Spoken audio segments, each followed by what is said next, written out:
Please subscribe to 9TV channel.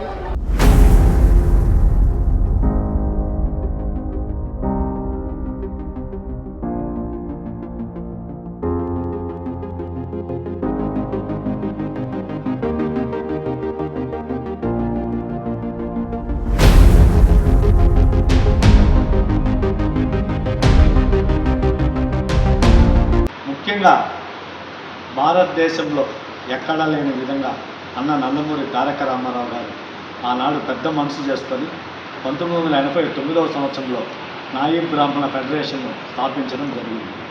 తరువాత గౌరవ ముఖ్యమంత్రి వర్యులు బడుగు బలహీన వర్గాల ఆశా జ్యోతి, నిరంతర శ్రమజీవి, 2047 స్వర్ణాంధ్ర సృష్టికర్త నారా చంద్రబాబు నాయుడు గారు నాయబ్ బ్రాహ్మణ ఫెడరేషన్ కార్పొరేషన్గా అప్గ్రేడ్ చేయడం జరిగింది. ముఖ్యంగా ఈ కూటమి ప్రభుత్వం ఏర్పడి ఈ 20 నెలల్లో సూపర్ హిట్ అయింది. అన్ని వర్గాల ప్రజలకు సూపర్ 6 పథకాలు ఒక పక్క అందుతున్నాయి.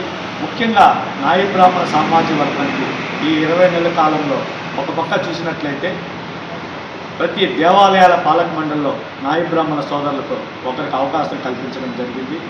అదేవిధంగా 44 6A టెంపుల్స్ అంటే 44 ఎండోమెంట్ దేవాలయాల్లో ₹1 కోటి పైన ఆదాయం వచ్చే 6A టెంపుల్స్లో 20,000 రూపాయలు గౌరవ వేతనం ఉంటే దాన్ని 25,000కు పెంచడం జరిగింది. అదేవిధంగా ఈరోజు నాయబ్ బ్రాహ్మణులు నడుపుతున్న సెలూన్ షాపులకు ఈరోజు 150 యూనిట్ల ఉచిత విద్యుత్ నుంచి 200 యూనిట్ల ఉచిత విద్యుత్కు జీవో నెంబర్ 69 విడుదల చేయడం జరిగింది. ముఖ్యంగా మనం ప్రవేశపెట్టిన బడ్జెట్లో కూడా 2026-27 సంవత్సరానికి ఉచిత విద్యుత్కు రాష్ట్ర ప్రభుత్వం 50 కోట్ల పక్క ఎస్సీ, ఎస్టీ, మైనార్టీ సోదరులకు కూడా బడ్జెట్లో నిధులు కేటాయించడం జరిగింది.